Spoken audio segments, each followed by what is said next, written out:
Bismillahirrahmanirrahim. Assalamualaikum warahmatullahi wabarakatuh. Bismillah walhamdulillah wassalatu wassalamu ala rasulillah. La hawla wa la quwwata illa billah. Subhanaka la ilma lana illa ma 'allamtana innaka antal alimul hakim. La hawla wa la quwwata illa billahil aliyyil azim. Rabbi shrah li sadri wa yassir li amri wahlul 'uqdatam min lisani yafqahu qawli. Hadirin jamaah Masjid Lipo Karawaci yang kami hormati, kami muliakan, al-aba wal hujjaj rahimakumullah, segenap pengurus DKM Masjid Lipo Karawaci, dan begitu pula karyawan-karyawan rumah sakit Lipo Karawaci yang kami hormati, kami muliakan. Baik, kita melanjutkan di bulan lalu. Di bulan lalu kita membahas masih surat Al-Baqarah. Ya, masih surat Al-Baqarah di ayat dari ayat ke sebelumnya, dari ayat ke sebelumnya itu kita membahas dari ayat ke-8 sampai ayat ke-13. Hanya 13 ini belum kita selesaikan. Nanti saya masuk gabung ke ayat ini agar supaya ceritanya nyambung. Baik, bismillahirrahmanirrahim. Kita membahas tentang surat Al-Baqarah ayat 14 yang menceritakan, saya ulang kembali biar nyambung ceritanya. Ini menceritakan tentang orang-orang munafik. Orang-orang munafik di zaman Rasulullah sallallahu alaihi wasallam, dan salah satu pemuka munafikin, orang yang pemimpin para munafik adalah Abdullah bin Ubay bin Salul. Abdullah bin Ubay bin Salul. Ini Abdullah bin Ubay bin Salul asalnya orang Yahudi Madinah. Yahudi Madinah yang tinggal di sekitar kota Madinah, persisnya kalau saran di sekitar Masjid Quba, kisaran Masjid Quba. Abdullah bin Ubay bin Salul, kenapa dia berkhianat? Kenapa dia menjadi seorang munafik? Karena satu faktor yang utama, ulama tafsir mengatakan karena iri. Harusnya menjadi pemuka qabilah, pemimpin daerah di kota Madinah itu adalah Abdullah bin Ubay bin Salul, bukan Rasulullah. Singkat cerita, hidup di kota Madinah orang-orang Yahudi, Bani Quraidah, Bani Nazir, Bani Qunaiqah, memilih pemimpin. Siapa pemimpin kiranya setelah kita? Memilih pemimpin pasukan atau pemimpin kabilah, suku-suku. Muncullah nama Abdullah bin Ubay bin Salul. Tidak lama sebelum pengukuhan Abdullah bin Ubay bin Salul, kalau istilah kampanye sudah terdaftar namanya. Istilah kampanye sudah terdaftar namanya di KPU. Cuma belum pelantikan.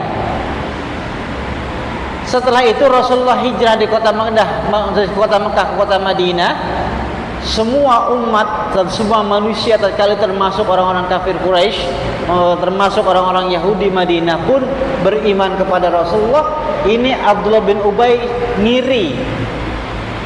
Ya, ini yang datang orang baru, pendatang, dicintai, disegani, dihormati. Bisa jadi nih saya nggak akan naik menjadi pemimpin khalifah, pemimpin kabilah. Setelah itu masuklah, singkat cerita, masuklah Abdullah bin Ubay bin Salul Islam. Ngaku kepada Rasulullah, ya Rasulullah, saya ingin masuk Islam, ini sudah syahadat selesai. Masuklah Abdullah bin Ubay bin Salul masuk Islam. Tapi di perjalanan setelah masuk Islam di hadapan Rasulullah, Abdullah bin Ubay tidak menunjukkan perilaku Islami. Suka mengadu domba, fitnah, mencomokkan. Maka salah satunya perang Ahzab. Kalau perang yang kita sering kenal adalah perang Khandaq. perang Parit. Ini Abdullah bin Ubay bin Salul memprovokasi kabilah-kabilah di sekitar Madinah. Jangan ikut perang, jangan ikut perang.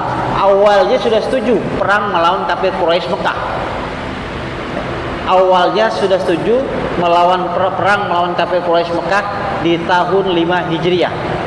Setuju. Setelah berjalannya waktu, Abdullah bin Salul memprovokasikan orang-orang Quraisy, orang-orang Madinah, orang Islamnya dan orang-orang Yahudinya agar supaya tidak ikut perang. Maka muncullah Abdullah bin Ubay bin Salul sebagai pemimpin orang-orang yang munafik. Dan surat Al-Baqarah ini di ayat 14 dan 13 juga itu menceritakan orang-orang munafik. Ya, saya bacakan di ayat 13-nya, nanti nyambung ke ayat 14-nya. Wa idza qila lahum aminu kama amana an-nasu qalu anu'minu kama amana as-sufaha ala innahum humus sufaha walakin la ya'lamun. Di ayat ke-13 Allah katakan wa idza qila aminu kama amana an-nas. Nabi mengajak kepada umatnya, kepada manusia di kota Madinah termasuk orang-orang Yahudi. Beriman, ayo kita beriman kepada Allah Subhanahu wa taala. Apa yang mereka katakan? Qalu anu'minu, ya. Tatkala mereka di awal beriman, wa idza kanu aminu kama amanan nas, beriman kepada manusia seperti yang lainnya. Mereka mengatakan qalu anu'minu kama amanas sufaha. Kenapa kita harus beriman seperti mereka, orang-orang yang bodoh, ya, orang-orang yang tidak mengerti.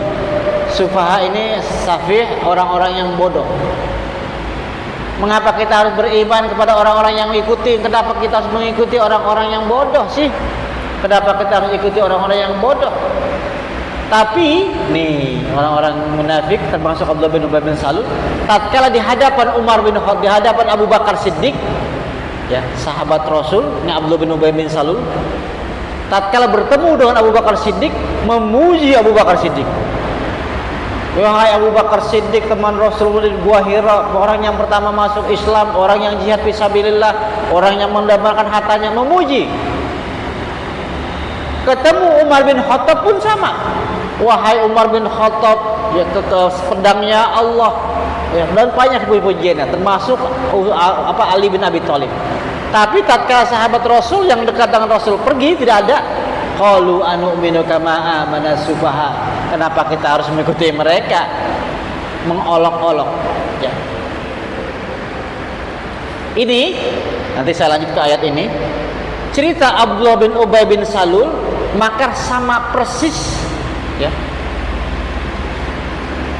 sama persis dengan kisah setelah Rasulullah SAW zaman sahabat, yaitu setelah Ali bin Abi Thalib. Siapa? Munculnya adalah Syiah. Syiah. Sampai sekarang Syiah itu ada di Irak, pusatnya di Iran, Syiah. Ada sebagian di Irak, orang Syiah. Ada juga sebagian di Libanon Selatan, yang dipimpin sekarang oleh Hizbullah, ya. Hizbullah, ya, yang di Libanon Selatan yang sedang oleh Israel sekarang. Dan sebagian pun daerah Suriah atau Syria, orang-orang Syiah. Syiah itu terbagi menjadi 12 aliran, kelompok. Syiah yang ada sekarang adalah Syiah Imamiyah, yang mengatakan pemimpin, ini di Iran, pemimpin itu adalah yang patut ditaati dan pemimpin itu tidak ada dosanya, ma'sum dan seterusnya. Itu termasuk Syiah yang ada di Syria, ya, Syiah yang ada di Syria atau di Suriah, itu Syiah menganut Syiah Imamiyah, yang mengatakan pemimpin itu harus ditaati, dihormati, disanjung dan tidak ada salahnya dan seterusnya. Singkat cerita Abdullah bin Ubay bin Salul sama persis dengan cerita orang-orang Syiah, kepercayaan Syiah. Apa kepercayaan Syiah? Yang sering mungkin kita kalau lihat YouTube atau Google, ada yang namanya taqiyah. Orang Syiah itu menganut taqiyah. Saya dulu membawa tamu-tamu Irak, delegasi Irak, ya, pembisnis dari Irak, sebagai penerjemah di tahun 2010 sampai 2014. Itu orang Syiah Irak waktu saya bawa. itu mereka setiap pergi kemanapun dibawa tanah atau daun yang berasal dari Karbala. Setiap saya ajak sholat di masjid manapun termasuk Istiqlal, ditaruhlah daun yang dibawa dari Irak, dari Karbala. Jadi adalah tempat suci. Jadi kalau dia sujud dimanapun tidak ada tempat itu, jadi seolah tidak suci tempatnya. Bukan tempat yang najis. Mengatakan Karbala itu adalah tempat suci, tempat yang istimewa. Maka yang tumbuh di Karbala itu suci, maka mereka bawa itu. Setiap kemanapun dibawa daun lah, atau misalnya barang-barang yang dari Karbala. Mereka orang-orang Syiah itu menganut taqiyah. Ini taqiyah apa? Sama seperti Abdullah bin Ubay bin Salul. Taqiyah itu apa? Kalau Abdullah bin Ubay bin Salul tatkala bertemu dengan Abu Bakar, Umar, sampai Ali bin Abi Thalib, memuji habis-habisan. Bertemu dengan Rasulullah, memuji Rasulullah. Tapi tatkala sahabat Rasul dekat, nggak ada, menghina, mengejek-ejekan dan seterusnya. Nah, ini Syiah halirannya hampir sama taqiyah. Apa taqiyah? Taqiyah ngikutin pendapat orang lain, ngikutin kelompok sekitarnya, mayoritas mana. Saya contohkan. Misalnya saya berpahaman Syiah taqiyah, memahami taqiyah. Tatkala ngumpul dengan kita di Majelis Taklim ini, ya, orang-orang misalnya orang Ahlus Sunnah wal Jamaah atau orang NU, saya mengatakan saya sih orang tua saya orang NU, saya juga NU Tulen dan seterusnya. Ngelihat mayoritasnya siapa? Dia ngaku seperti itu. Ketemu lagi orang-orang misalnya orang Muhammadiyah, saya orang Muhammadiyah dan seterusnya. Tapi tatkala orang itu nggak ada, saya orang Syiah. Itu. Syiah bermenganut pemahaman taqiyah. Apa? Ngikutin kelompok yang sekitarnya terbanyak di mana? Pora-pora. Ya. Tatkala orang mengatakan ini ikut, iya saya. Mengatakan ini ikut, iya saya. Tapi tatkala orang itu nggak ada, maka mereka tidak mengatakan atau tidak sama sekali mengikuti. Satu. Kedua, taqiyah, tidak bagusnya taqiyah berani mengatakan dari Fulan bin Fulan untuk kepentingan alirannya. Saya contohkan. Misalnya Sayyidina Ali, ya, Sayyidina Ali, Hasan, Husain dan seterusnya, sampai orang-orang Syiah yang ada di Iran, imam-imam pemimpinnya, misalnya mengatakan, mereka tidak mengatakan apa-apa, ya, mereka tidak mengatakan apa-apa. Tapi saya sebagai ketua Syiah, misalnya ketua Syiah di sini mengatakan, ini setiap air yang saya bawa, saya bacakan, ini akan menyelamatkan orang lain. Ini kata Umar Ali bin Abi Thalib, kata kelompok Syiah, pemimpin Syiah, pisah Syiah. Saya mengatasnamakan orang lain, padahal orang lain itu tidak pernah mengatakan apa-apa. Itu taqiyah. Tujuan untuk apa? Kepentingan saya. Padahal mungkin saya jualan air. Padahal mungkin saya menganjurkan orang untuk beli air atau minum air di sini. Jadi saya mengatakan ini bagus, bla bla bla. Yang mengatakan adalah Ali bin Abi Thalib, Hasan, Husain dan seterusnya. Padahal mereka pun tidak pernah mengatakan apa-apa. Itu taqiyah. Ditambah lagi orang Syiah itu hampir sama dengan Abdullah bin Ubay bin Salul. Maksudnya apa sama? Mereka mencemoohkan, menjelekkan sahabat Rasul. Menjelekkan sahabat Rasul itu, kalau ini Abdullah bin Ubay bin Salul menjelekkannya kalau di luar atau tidak ada orangnya. Tatkala ada orangnya memuji. Syiah pun begitu. Menjelekkan Abu Bakar Siddiq, menjelekkan Umar bin Khattab, menjelekkan Utsman bin Affan. Salah satu sahabat yang tidak dijelekan adalah Salman Al-Farisi. Semua dijelekan, termasuk istri Rasul, ya, Aisyah radhiyallahu anha. Semua dijelekan. Cerita panjang tentang Syiah. Masuk kembali lagi dari ayat yang 13 sebelumnya. Wa idza qila aminu kama amana an-nas qalu anu'minu kama amana as-sufaha ala innahum as-sufaha walakin la ya'lamun. Mereka yang mengatakan kenapa saya beriman kepada orang yang bodoh, ikuti orang yang bodoh. Tapi kata Allah apa? Walakin ala innahum humus sufaha, yang bodoh itu mereka. Kenapa? Pertama, ajaran Islam itu menyembah satu Tuhan dan tidak sama Tuhannya dengan Tuhan agama lain. Kedua, agama Islam dari dulu sampai sekarang tidak pernah berubah kitab sucinya. Ketiga, agama Islam dari dulu sampai sekarang syariatnya baik itu sholat, puasa, termasuk muamalah, termasuk najis itu benar terbukti kesohihannya. Tentang masalah saya contohkan tentang bagaimana kenapa Rasul mengharamkan daging babi, kenapa Rasul mengharamkan anjing, dan begitu juga diceritakan dalam Al-Quran antara dua lautan bertemu. Itu sudah diceritakan oleh Allah dalam Al-Quran, dan itu pun tatkala dimakannya waktu maju sampai sekarang, itu terbukti kebenaran bahwasanya Al-Quran adalah benar ajarannya. Termasuk bukan untuk ibadah sholat saja, termasuk sistem yang Rasul ajarkan adalah sistem ekonomi syariah. Itu ekonomi syariah, dihapuskannya riba, tidak adanya judi, ya, adu nasib dan seterusnya. Itu Rasul mengajarkan, itu benar terjadi, memunculkan maslahah, kepentingan untuk umat manusia. Masuk ke ayat 14.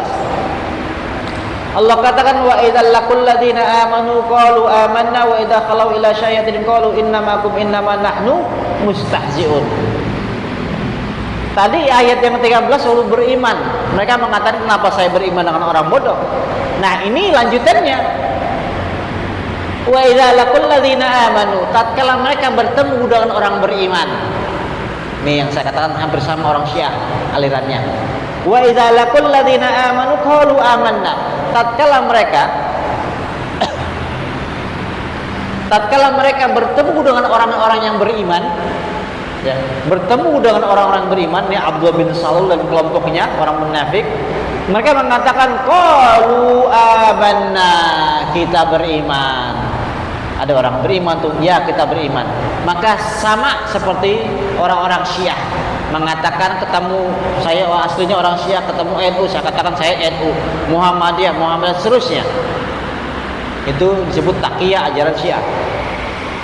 Mereka mengatakan qalu amanna, saya beriman, karena bertemu dengan kelompok orang-orang yang beriman. Kalau bahasa gampangnya nyari aman. Itu. Nyari aman. Kalau saya kelompok aliran berbeda di satu tempat, maka bisa jadi saya dikucilkan, dimusuhi, atau mungkin disakiti. Tapi kalau satu aliran, satu pendapat, ya, maka saya disegani atau ditolong dan seterusnya. Ini terjadi kepada, ya, orang munafik Allah bin Ubay bin Salul. Mereka mengatakan qalu amanna, mereka mengatakan kami beriman. Tapi apa yang terjadi? Wa idza khalau ila syayatinihim qalu innamakum innama nahnu mustahzi'un. Wa idza khalau ila syayatinihim, kalau dia balik lagi ke kelompoknya. Ini syayatin ini dikatakan ulama tafsir mengatakan mereka kembali ke setannya, maksudnya kaumnya, sukunya, kelompoknya, pemahamannya, pendapat mereka yang sama. Tatkala mereka pulang ke kelompok mereka yang sesat, kelompok mereka yang tidak sepemahaman dengan Islam, maka Allah katakan syayatinihim, mereka kembali kepada setannya. Maksudnya apa? Kelompok mereka yang orang-orang munafik yang membenci Islam. Wa idza khalau ila syayatin qalu innamakum, tatkala balik lagi kelompoknya, iya saya ada kelompok kalian semua. Ini terjadi, saya katakan terjadi pada Syiah. Syiah ketemu kelompoknya lagi, saya Syiah. Keluar dari kelompoknya ketemu kelompok lain, enggak. Maka muncullah disebut taqiyah, mengada-ngada atau ngaku-ngaku. Dikatakan kalau innamakum innama nahnu mustahzi'un, ya. Mereka mengatakan qalu innamakum innama nahnu mustahzi'un. Saya yang mengolok-olokkan mereka. Ini mereka mengolok-olokkan tatkala dia ketemu orang Islam mengatakan saya beriman, tatkala tidak ketemu atau kembali kepada kelompoknya, maka mereka mengatakan saya sebagian dari kelompok kamu. Mengejek-ejek, mencemoohkan dan seterusnya. Ini terjadi kenapa seperti ini? Kenapa Abdullah bin Ubay bin Salul seperti ini? Ya, dan kelompoknya tatkala ketemu sahabat memuji, dipuji Abu Bakar, Umar, Utsman, ya, Ali bin Abi dipuji. Tatkala mereka termasuk Rasul tidak ada, menghina. Kenapa? Karena sakit yang pertama saya bilang tadi di awal, sebabnya Abdullah bin Ubay bin Salul benci kepada Islam, walaupun dia masuk Islam, terlepas dia pora-pora atau tidak, karena dia gagal menjadi pejabat. Saya gampangkan saja pejabat ya. Gagal diangkat menjadi pejabat. Seharusnya kalau Rasul tidak ada atau tidak hijrah ke Madinah, maka yang naik menjadi pejabat, menjadi gubernur mungkin saya katakan adalah Abdullah bin Ubay bin Salul. Maka kesimpulan ayat ini, maka berapa banyak orang yang ingin naik jabatan, berapa banyak orang yang ingin tatkala berusaha untuk mendapatkan jabatan, ya, maka yang sering kita dengar di media televisi atau mungkin kawan kita itu mereka apa? Mereka memuji habis-habisan. Saya contohkan partai A. Ya, partai A, saya adalah anggota partai A.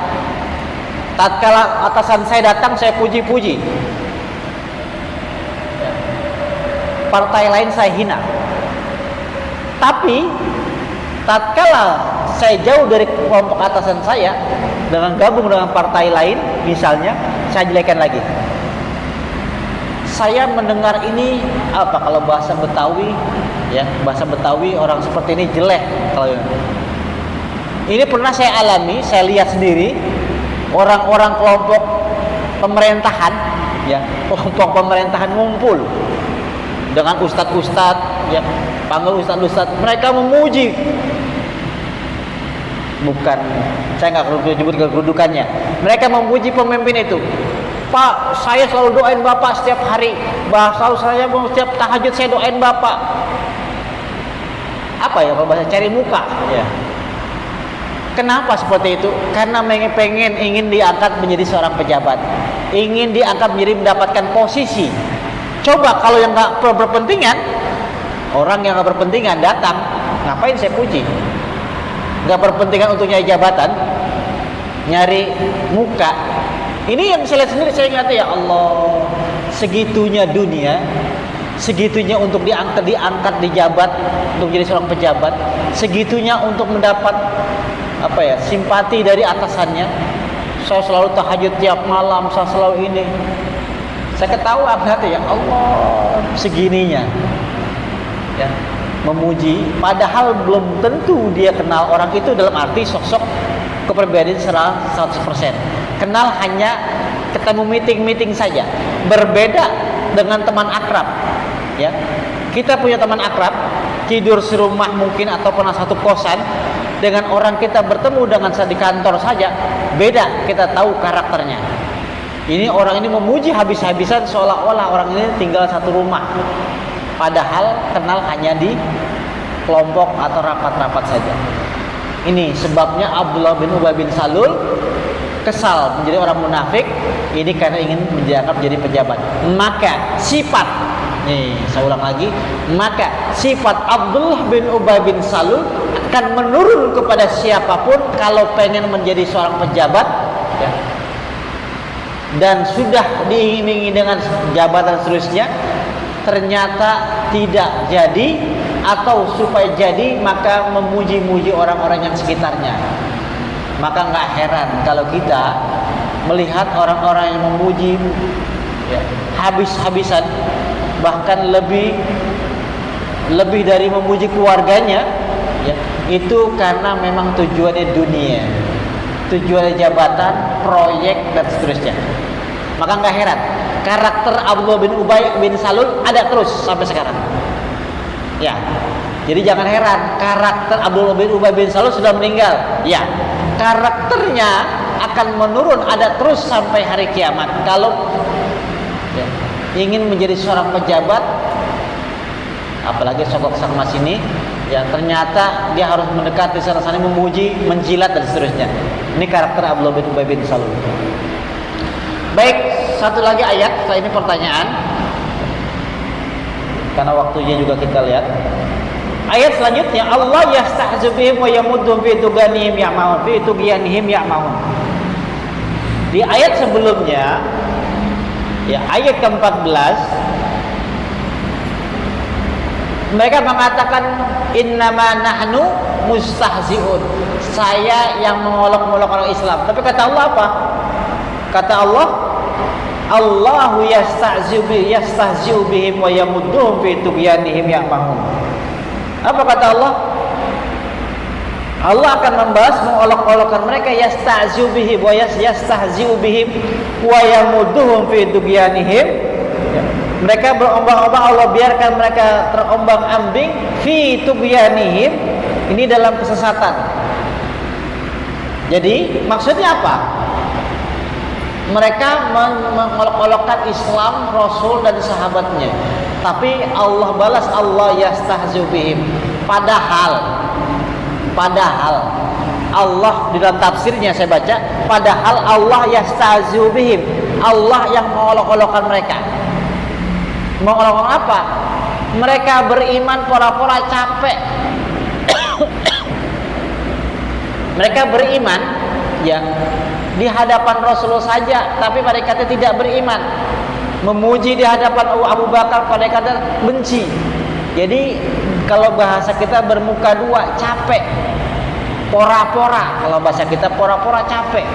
Ada ini pora lagi, pora-pora lagi.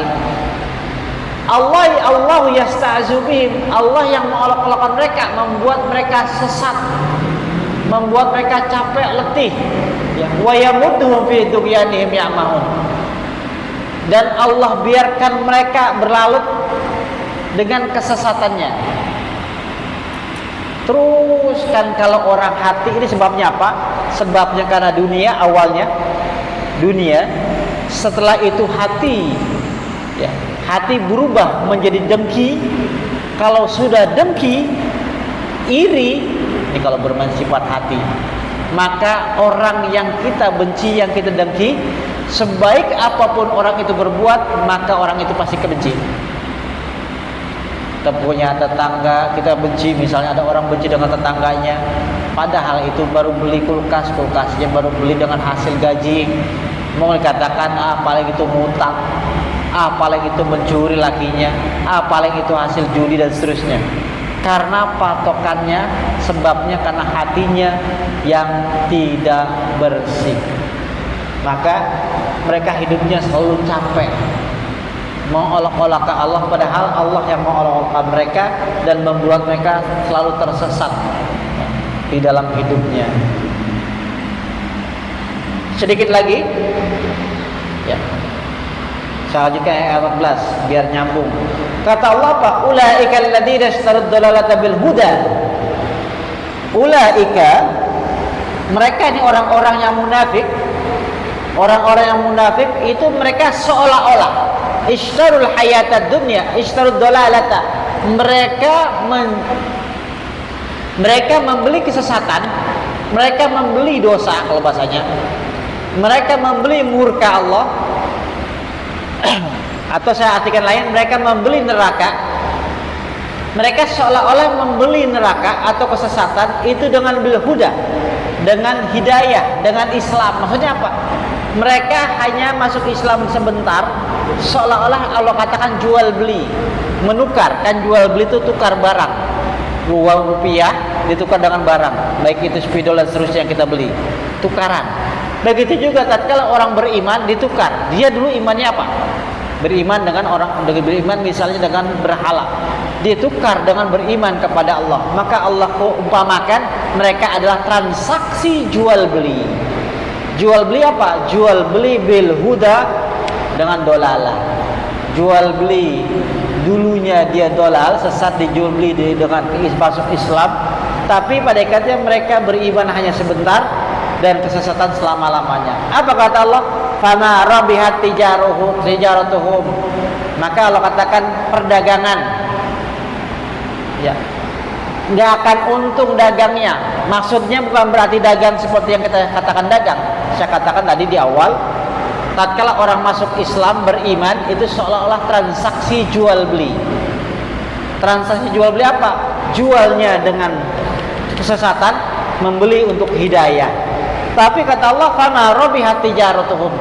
Kehidupannya, perdagangannya, niaganya nggak akan pernah mendapatkan keuntungan.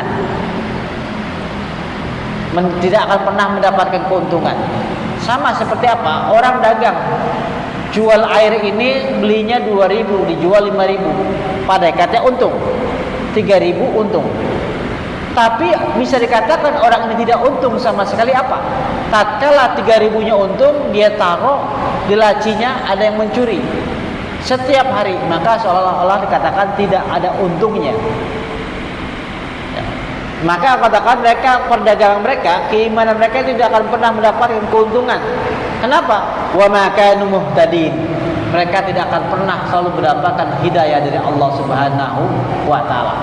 Singkat cerita, ini maka karakter, saya ulang lagi, cerita Abdullah bin Ubay bin Salul, cerita orang Syiah, maka akan terus berjalan sampai sekarang, khususnya di Indonesia.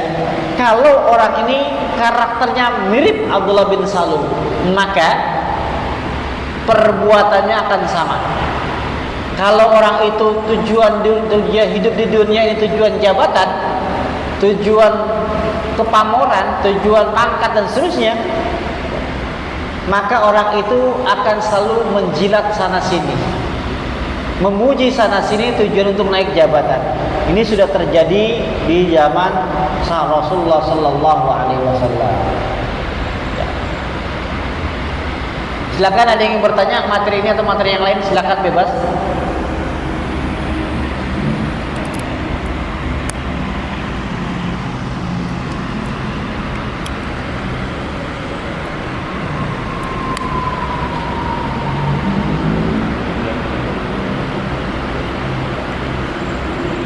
Assalamualaikum warahmatullahi wabarakatuh.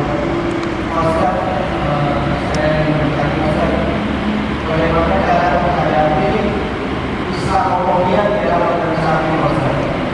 Terima kasih.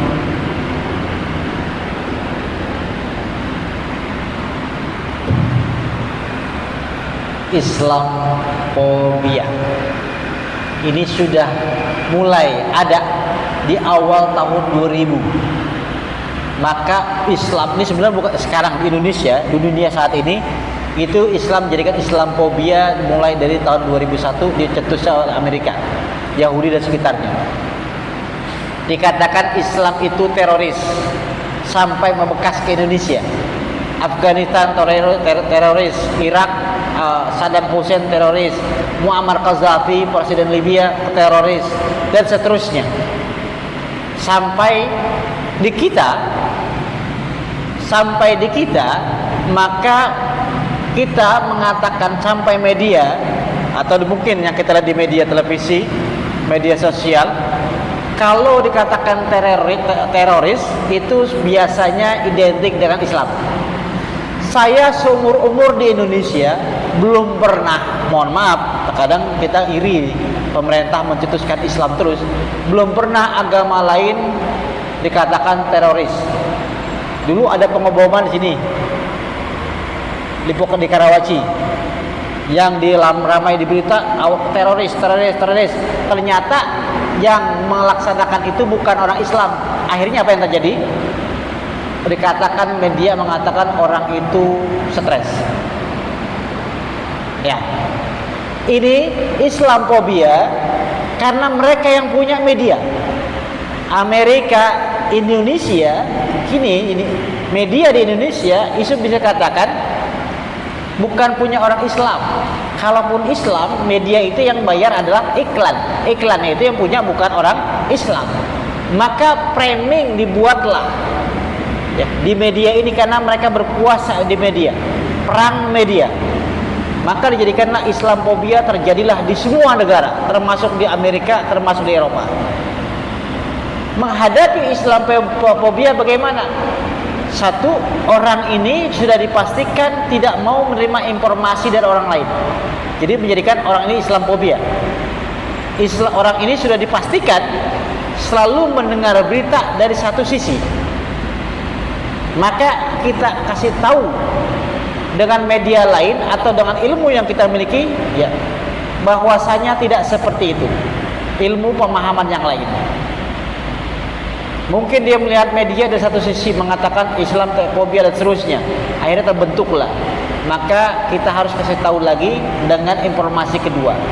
Gampangnya, tatkala kita mendengar kabar dari kawan kita A dan B menjelekkan si C, maka kita harus dengar kabar dari cerita dari orang yang A dan harus dengar cerita dari orang yang B.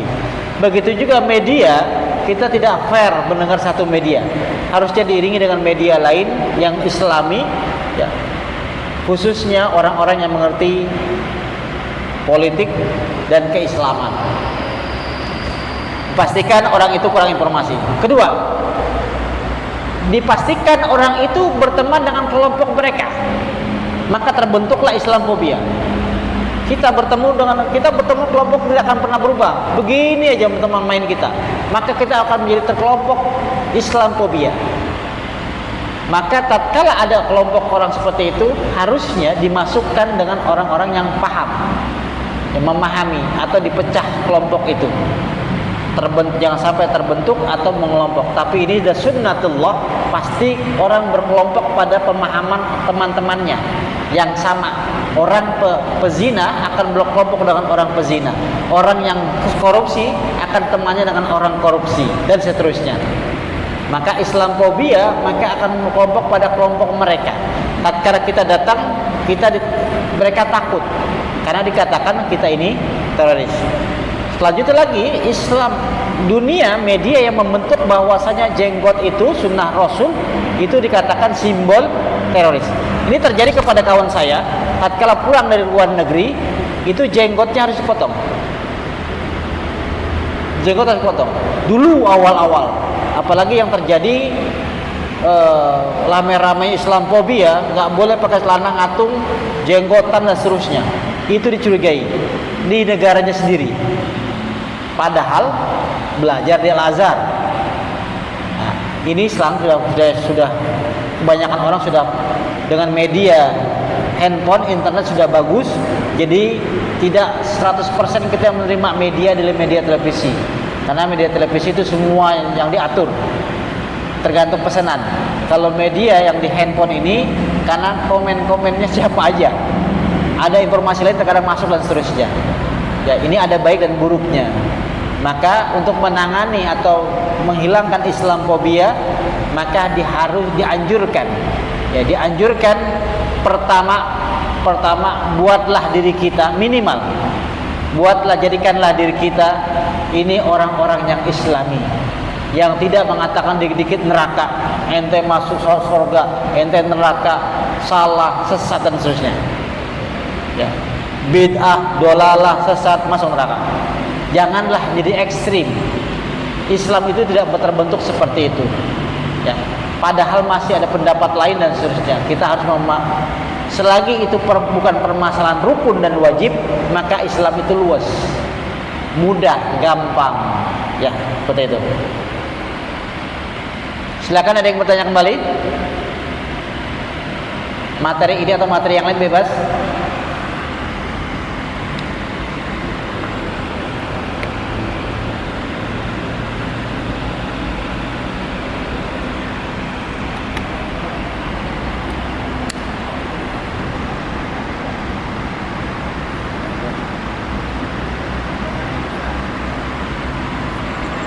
Ada pertanyaan? Maaf Pak Badri.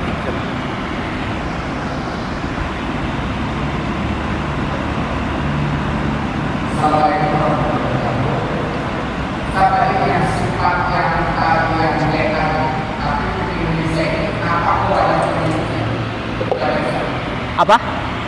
Sifat yang jelek tadi, yang intinya dia kalau umurnya misalnya nih, kalau dia kelompok yang mayoritas ya masuk dengan kalau yang menang masuk dengan tapi kenapa kok banyak pengikutnya dibandingkan dengan yang bagus misalnya. Baik. Kenapa kok ada pengikutnya? Nggak usah jauh-jauh, Pak. Nggak usah jauh-jauh. Zaman sekarang, ya, ini maka kata Rasul, kalau kita bertemu dengan Dajjal kita harus kabur. Kenapa? Nggak akan mampu sehebat apapun ilmu kita. Kita akan tersirap, ya, terpesona. Nggak usah jauh-jauh. Belum lama ramai ini yang mengatakan makoli ada pengikutnya nggak? Padahal ya saya malu ngelihatnya, gregetan, kalau bahasa Betawi gregetan, dengan ilmu yang baca Qur'annya salah, dia ini gregetan. Ada pengikutnya? Ada. Pembelanya? Ada. Di zaman Rasul pun sudah ada. Siapa yang mengaku Nabi? Ada. Pengikutnya banyak. Pengikutnya banyak. Sampai terjadi perang-perangan di zaman sahabat-sahabat dengan yang mengaku Nabi, pengikut-pengikut Nabi. Begitu pula sekarang, dulu di tahun berapa ya? 2008, 2009 ada di Indonesia yang mengaku Nabi. Ada pengikutnya nggak? Ada. Gitu. Maka saya katakan, kenapa pasti ada pengikutnya? Ulama mengatakan kelompok bahasanya gitu Indonesianya, suatu kelompok akan berkumpul dengan kelompoknya. Suatu kelompok akan berkumpul dengan kelompoknya. Suatu kelompok berkumpul dengan pemahamannya. Maka saya katakan tadi, yang korupsi pasti akan kumpul dengan korupsi, ya. Yang pencuri akan kumpul dengan pencuri, pezina dengan pezina, dan tidak akan pernah nyatu. Dari dulu sampai sekarang tidak akan pernah ada kiai bersahabat akrab dengan pezina. Tidak akan pernah. Begitu pula orang yang beraliran sesat, pemahaman salah, maka ada kelompoknya yang seperti itu, yang pengikutnya. Kenapa? Karena mereka haus Islam, maka terjadilah pencucian otak. Maka yang katakan sedikit saya katakan, ada beberapa kawan saya tatkala hijrah, maka bertemulah mereka dengan kelompok-kelompok yang mengatakan bid'ah, haram, sesat, neraka. Kalau ketemu saya begitu, nggak boleh ini begini, Ustaz. Udah bisa nyalain. Padahal baca kitab nggak bisa. Kenapa? Karena mereka terbentuk dengan kelompok-kelompok mereka, nggak akan pernah bersatu dengan kelompok yang kita. Jadi orang baik pasti akan ada pengikutnya, orang jahat pun pasti akan ada pengikutnya. Ini sudah sunnatullah, ya, sudah sunnatullah. Sama kita katakan, saya katakan, apakah orang yang mencuri itu tidak tahu bahwasanya mencuri itu salah? Apakah mereka yang korupsi tidak tahu bahwasanya korupsi itu salah? Semua mereka tahu. Tapi kalau dilaksanakan, sama seperti yang tadi, wa idza khalau ila syayatinihim, tatkala kembali setan datang lagi berbuat sama, gitu, ya. Jadi semua itu sebabnya apa? Sebabnya karena kurangnya ilmu, mereka jadi bergabung atau mendukung kelompok yang tidak baik. Karena kurangnya ilmu, ya, kurangnya membaca, dan yang terakhir adalah karena hatinya mungkin tertutup dengan dunia, yang angan-angan dengan ketenaran dan seterusnya.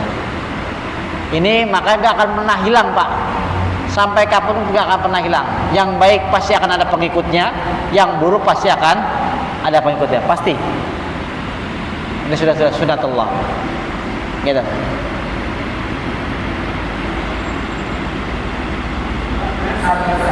Ya.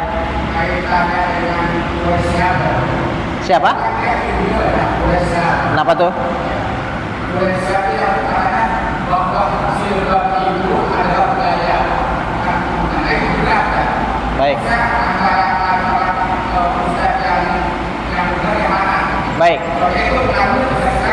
Baik. Baik. Satu sisi saya tidak pendapat walaupun sealimnya orang, karena kalau saya pribadi tatkala ingin mengikuti pendapat, maka kita harus mengikuti alaikum bil jamaah.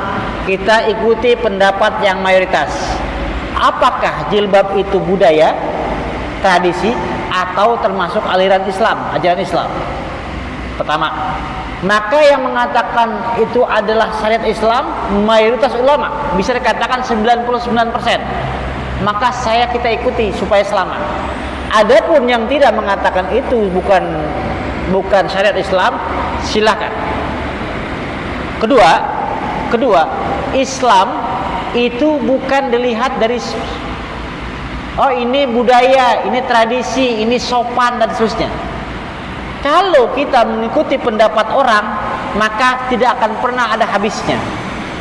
Saya contohkan,